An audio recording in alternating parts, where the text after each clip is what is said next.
Bonne nouvelle pour la rentrée académique 2022-2023, l'École supérieure d'administration, d'économie, de journalisme et des métiers de l'audiovisuel ESAE vous ouvre les portes de ses différents sites. À Gbedjomende, à Bomé-Calavi, à Kpakpa et même à Parakou, l'université ESAE vous offre des bons d'études et des demi-bourses dans toutes ses filières en licence 1, 2 et 3. Et pour les 100 premières inscriptions en master 1 et 2, bénéficiez des demi-bourses. Nouveau bachelier, vous avez au moins la mention assez bien. Inscrivez-vous vite à ESAE et bénéficiez d'un bon de 50 000 francs CFA. Étudiants, étudiantes et nouveaux bacheliers, payez 200 000 francs CFA en sciences de gestion, sciences économiques, sciences juridiques et en administration des affaires en licence 1, 2 et 3 et 500 000 francs CFA en master 1 et 2, 250 000 francs CFA en administration générale, administration des finances, journalisme et métiers de l'audiovisuel en licence 1, 2 et 3 et 600 000 francs CFA en master 1 et 2. Alors, inscrivez-vous vite et profitez des offres exceptionnelles mais également d'un enseignement de qualité à l'université d'excellence ESAE. Infoline 90 93 65 21 ou le 98 98 14 00. ESAE, l'excellence à un nom. Bonjour à nouveau, chers amis internautes. Le quotidien béninois d'information générale et d'analyse, l'informateur titre en manchette ce matin, mise à disposition de cadres pouvant servir au ministère en charge de l'enseignement supérieur et de la recherche scientifique. Les profils que recherche la ministre Éléonore Yaïla Descamps. Au total, 150 fonctionnaires de l'État recherchés par la ministre de l'Enseignement supérieur et de la recherche scientifique. Les intéressés doivent se manifester au plus tard le vendredi 7 octobre prochain, précise l'informateur ce matin en illustrant son titre avec la photo de la ministre concernée. Retrouvez des détails sur les profils recherchés à la page 3 de la livraison de ce matin. Toujours à la une du journal, l'informateur de ce matin, amélioration du dispositif sécuritaire de lutte contre le terrorisme, la 4e conférence ouverte à Cotonou. Haute Cour de justice, l'avenir de l'institution au cœur d'un séminaire au Palais des Congrès. Promotion de l'excellence scolaire à Ganvier, la fraternité Yorkwe de Socomé offre des kits scolaires aux meilleurs des examens de l'année 2022. Des détails sur le compte rendu à la page 8 de la page ce matin de l'informateur dans l'oreille droite de la une de ce matin.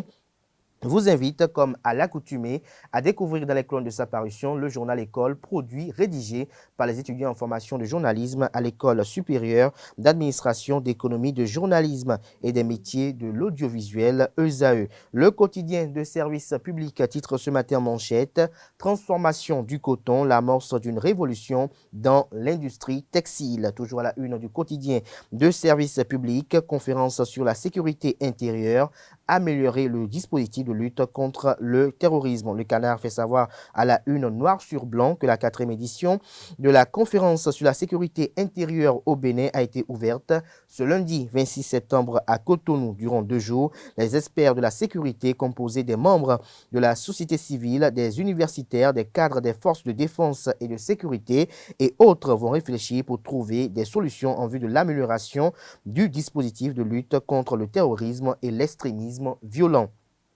Le matinal titre quant à lui ce matin en manchette « Insécurité dans le Nord Bénin, députés et forces vives s'unissent contre le terrorisme ». Toujours à la une du journal Le matinal de ce matin, dossier Komi Koutié contre l'État béninois, l'ancien directeur général du FNM, entendez Fonds national de la microfinance, débouté devant la Cour africaine des droits de l'homme et des peuples, CADHP. Les détails sur l'arrêt rendu par la haute juridiction à la page 2 de la page du matin du journal qui propose également comme titre ce matin à la une, guerre larvée, débauchage et invective entre partis politiques de la mouvance présidentielle, la rouerie vire à l'escalade verbale. Nécessité de recentrer le débat, estime le confrère ce matin qui publie à la une ce matin en partie la chronique Oncle Agbaya intitulée ce matin au Père Noël. Le journal Matin Libre titre ce matin en manchette législative de 2023, l'autre forme du clientélisme politique. Le titre est illustré avec les logos des partis politiques ci-après. Union progressiste, le renouveau, bloc républicain. Toujours à la une du journal Matin Libre de ce matin, grève à la SECNA. Patrice Talon impuissant, s'exclame le confrère qui publie l'article lié à ce titre à la page 2 de sa livraison de ce matin. Le confrère de Info Matin titre ce matin manchette suivi évaluation d'activités de groupement féminin dans le département du Zou. Christian Gbogbo et le Creuset ACG donnent un nouveau souffle à l'entrepreneuriat. Structure type des ministères au Bénin, des modifications apportées à l'ancien décret en usage, titre le confrère ce matin en illustrant son titre avec une photo du président Patrice Talon faisant allusion au fait que ce décret a été, ou des modifications ont été apportées sous l'égide du chef de l'État et chef du gouvernement, le président Patrice Talon. Le Béninois libéré, titre ce matin en manchette, affaire FNM, plainte de Komikoutié contre l'État béninois. La décision de la Cour africaine des droits de l'homme et des peuples est à retrouver dans les colonnes de la page ce matin du journal qui communique à la une ce matin. Animation de la vie politique, Bertin Corvi, le bloc républicain n'a pas besoin de coquilles vides. Carnet noir, le barreau du Bénin, endeuillé, maître Hervé Gbagidi n'est plus. Les condoléances du groupe de presse Le Béninois libéré sont à retrouver dans les colonnes de leur parution de ce matin. Toujours la une du même journal ce matin, confusion née du départ de l'UDBN du bloc républicain. Les clarifications du directeur de la communication, l'honorable Janvier Yaoudéou, sont à retrouver dans les colonnes de la parution ce matin de Le Béninois libéré. Le Grand Regard titre ce matin en manchette, adhésion de LNA à l'Union progressiste Le Renouveau. Intelligemment, Théophile Yarou se préserve d'un gouffre politique. Face au danger, il n'y a plus honte, s'exclame le confrère. Le journal fait savoir que c'est désormais officiel. L'ancien ministre de la Défense de l'ancien président Thomas Boniaï, Théophile Yarou, et son parti politique, la Nouvelle Alliance, appartiennent entièrement à l'Union progressiste Le Renouveau depuis le samedi 24 septembre dernier. Par un revirement surprenant, Théophile Yarou dépose ainsi sa toge d'opposant pour abhorrer celle de turiféraire, bon teint du pouvoir de la rupture à l'ombre du baobab survolé de l'arc-en-ciel. Ce choix, difficile pour Yarou et les siens, constitue en même temps la meilleure échappatoire pour se préserver du gouffre politique qui pointait à l'horizon. Sidandé de Bouvier, Peul, emporté par la rivière, nous informe le quotidien de Le Grand Regard. Toujours la une du même journal ce matin. Deuxième édition du tournoi Tabège à Cotonou. Alimatou Badarou unit les jeunes autour des idéaux du parti politique Bloc républicain. Le premier quotidien économique du Bénin titre ce matin en manchette, entretien avec le directeur général du Fonds de garantie automobile Ernest Akpan, le FGA, pour une réparation juste et équitable des dommages causés. Les 8 cas d'accident donnant droit à réparation chez FGA sont à retrouver à la page 3. Dabarou avec une interrogation pertinente ce matin en manchette. Vie des mères célibataires au Bénin. Quel avenir pour les enfants, s'interroge le confrère. Au Bénin, il est de plus en plus constaté la naissance des familles monoparentales, un phénomène qui est dû à plusieurs facteurs socio-économiques. Ainsi, les mères célibataires se trouvent confrontées à des difficultés de vie qu'elles se forcent de gérer à contre-cœur. Dans ce contexte, l'éducation des enfants de ces mères est en jeu. Vie des mères célibataires quand portée jupe et pantalon devient un calvaire. Les organisations non gouvernementales, ONG, institutions et gouvernements et gouvernants doivent multiplier des actions pour la réduction en faveur de cette couche de la société, estime le confrère. Retrouvez son article qui relate son constat dans les colonnes de sa parution de ce matin. Législative de janvier 2023, dans la 8e circonscription électorale, Ousmane Traoré galvanise les nouveaux adhérents du parti politique Union progressiste Le Renouveau. Décryptage Info communique ce matin en manchette, impôts sur traitements et salaires. Le directeur général des impôts, Nicolas Yenoussi, dissipe les confusions sur le revenu exceptionnel.